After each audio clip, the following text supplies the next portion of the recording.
Gawat ini saudara, banyak orang salah tafsir tentang raksasa dalam Kejadian pasalnya yang ke-6. Selama bertahun-tahun, mimbar kita dan diskusi-diskusi di media sosial dipenuhi dengan cerita fantasi yang dipengaruhi dengan mitos-mitos. Banyak yang bilang bahwa Nephilim itu hasil perkawinan antara malaikat dengan manusia. Saudara, ini adalah kesalahan total.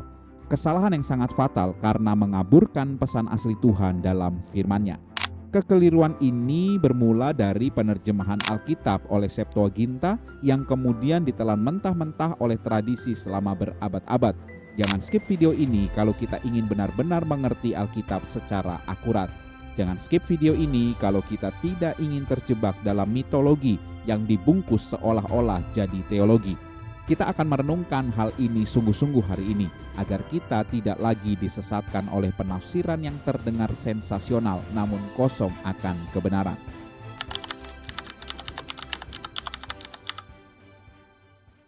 Saudara, cara pikir dunia dan pengaruh budaya populer mulai dari film-film Hollywood dan buku-buku fiksi telah menyeret kita untuk percaya bahwa ada malaikat-malaikat yang turun ke bumi, melakukan hubungan seksual dengan manusia, dan menghasilkan raksasa-raksasa hibrida.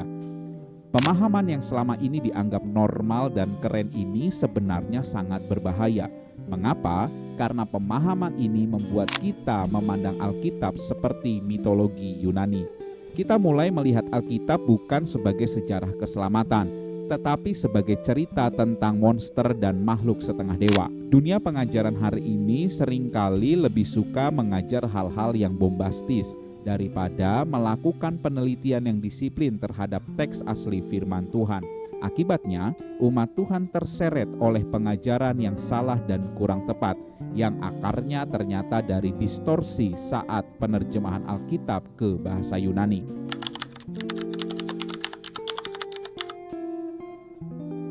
Mari kita merenungkan kebenaran firman secara teliti dan objektif. Mari kita baca kembali Kejadian pasal 6 ayatnya yang keempat. Pada waktu itu orang-orang raksasa ada di bumi, dan juga pada waktu sesudahnya. Ketika anak-anak Allah menghampiri anak-anak perempuan manusia dan perempuan-perempuan itu melahirkan anak bagi mereka, inilah orang-orang yang gagah perkasa di zaman purbakala, orang-orang yang kenamaan. Fokus kita adalah pada kata raksasa. Dalam bahasa Ibrani, kata yang digunakan adalah Nephilim. Saudara, kita harus tahu, kesalahpahaman besar ini bermula ketika Alkitab Ibrani diterjemahkan ke bahasa Yunani oleh Septuaginta atau LXX pada abad ketiga sebelum Masehi. Para penerjemah saat itu menggunakan kata gigantes untuk menerjemahkan kata Nephilim. Kata inilah yang kemudian hari menjadi akar kata giant dalam bahasa Inggris yang berarti raksasa. Namun jika kita kembali ke bahasa aslinya, Nephilim berasal dari kata napal. Napal sendiri artinya adalah jatuh, terhempas atau meninggalkan.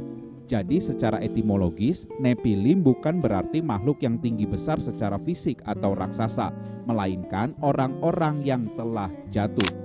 Kejatuhan di sini merujuk pada kejatuhan secara moral dan spiritual. Siapa orang-orang ini sebenarnya? Mereka adalah orang-orang yang telah jatuh dari posisi iman yang benar. Mereka adalah keturunan manusia yang meninggalkan Tuhan dan hidup dalam pemberontakan. Kemudian mereka disebut gagah perkasa atau dalam bahasa Ibrani Giborim. Ini bukan karena ukuran mereka, tetapi karena mereka adalah penguasa dan pemimpin-pemimpin yang jahat yang mengandalkan kedagingan untuk menindas dan menarik jatuh orang lain. Penerjemahan kata Nephilim oleh Septuaginta ke dalam bahasa Yunani menggunakan kata gigantes sebenarnya dipengaruhi oleh budaya Yunani saat itu yang sedang populer dengan cerita-cerita raksasa di bumi. Inilah yang kemudian memicu penafsiran liar bahwa anak-anak Allah adalah malaikat. Padahal jika kita telaah dengan disiplin dan setia pada teks aslinya, Nephilim merujuk pada keturunan Set yang saleh yang akhirnya berkompromi dengan dunia atau keturunan Kain yang jahat.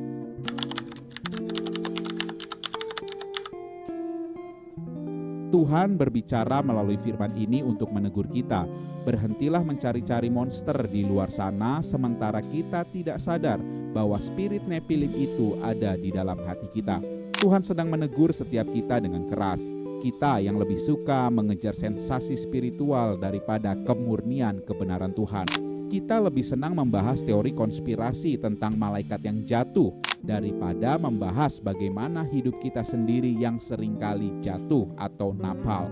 Banyak dari kita hari ini adalah Nephilim modern. Kita adalah orang-orang yang mungkin terlihat gagah perkasa di mata dunia, punya jabatan, punya kekuasaan, dan punya kekayaan. Tetapi di mata Tuhan, kita adalah orang-orang yang sudah jatuh dan hidup jauh dari kebenaran.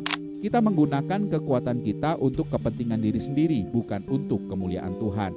Jangan bangga dengan kekuatan duniawi yang kita miliki jika roh kita sedang terhempas jauh dari hadirat Tuhan.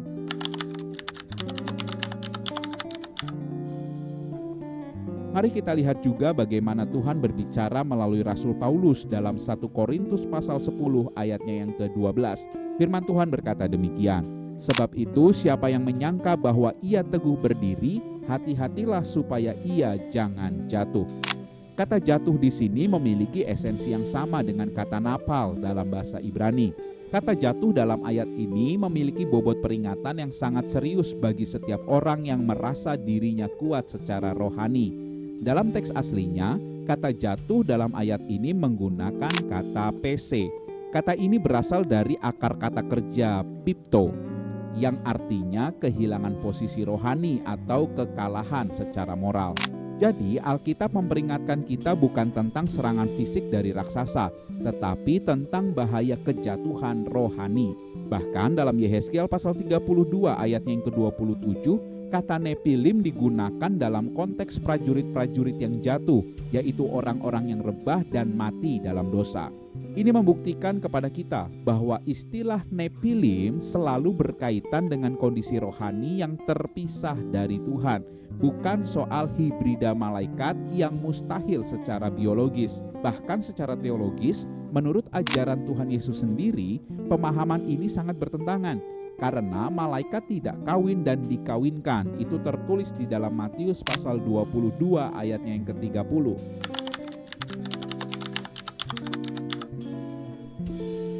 Saudara, setelah kita mengupas tuntas kebenaran ini, mari kita jujur kepada diri kita sendiri. Kita seringkali lebih tertarik mencari-cari monster dalam dongeng kuno daripada menghadapi monster kesombongan di dalam hati kita. Kita sibuk berdebat tentang raksasa masa lalu, sementara kita tidak sadar bahwa roh kita sedang terhempas jatuh karena kita lebih mengandalkan kekuatan diri sendiri daripada mengandalkan Tuhan. Kita dipanggil bukan untuk menjadi gagah perkasa di mata manusia, melainkan untuk berdiri teguh dalam iman yang murni di hadapan Allah. Selesai menonton video ini, jangan biarkan informasi ini hanya berlalu begitu saja. Mari kita lakukan perubahan nyata dalam pola hidup kita. Mari kita lakukan 3 hal ini. Pertama, tinggalkan konsumsi konten yang menyesatkan. Mari kita berhenti membuang waktu untuk menonton teori-teori konspirasi atau ajaran sensasional yang tidak membawa kita pada pertobatan. Mulai hari ini ambillah Alkitab saudara dan bacalah dengan hati yang haus akan kebenaran yang murni. Fokuslah pada apa yang Tuhan perintahkan untuk kita lakukan, bukan hanya pada misteri-misteri yang hanya memuaskan rasa ingin tahu, namun membiarkan hidup kita tetap dalam dosa. Yang kedua, selidiki hati dan tingkah laku kita. Tengoklah ke dalam hidup kita sekarang. Apakah kita sedang menggunakan posisi, uang, atau kepintaran kita untuk menindas dan merendahkan orang lain? Jika kita hari ini merasa bisa hidup tanpa doa dan tanpa ketaatan kepada firman Tuhan, maka kita sebenarnya sedang menghidupi karakter Nephilim yang sombong itu. Berhentilah merasa besar. Sadarilah bahwa tanpa Tuhan, kekuatan kita tidak ada gunanya. Yang ketiga, segera berbalik arah dan bertobat. Pertobatan bukan sekedar perasaan menyesal, tetapi perubahan tindakan. Jika biasanya kita sombong, mulailah belajar rendah hati. Jika kita biasanya kasar kepada keluarga atau bawahan karena kita merasa berkuasa, mulailah melayani mereka dengan kasih. Datanglah kepada Tuhan, akui kejatuhan rohani kita, dan minta Dia memulihkan posisi iman kita. Jangan bangga menjadi raksasa di dunia jika roh kita sedang tergeletak jatuh jauh dari hadapan Tuhan. Ubah hidup kita sekarang juga sebelum terlambat. Saudara, menurut Anda mengapa selama ini kita lebih suka percaya pada cerita raksasa mitologi daripada pesan tentang kejatuhan moral manusia yang seharusnya membuat kita semakin sadar jika kita perlu Kristus untuk mengangkat kita kembali? Mari kita diskusikan hal ini dengan kepala dingin di kolom komentar agar kita semua semakin dewasa di dalam iman. Jangan biarkan diri kita disesatkan lagi. Berdirilah teguh dalam kebenaran firman yang murni. Saya Pastor Yohanes Rio Martinda, Tuhan Yesus memberkati.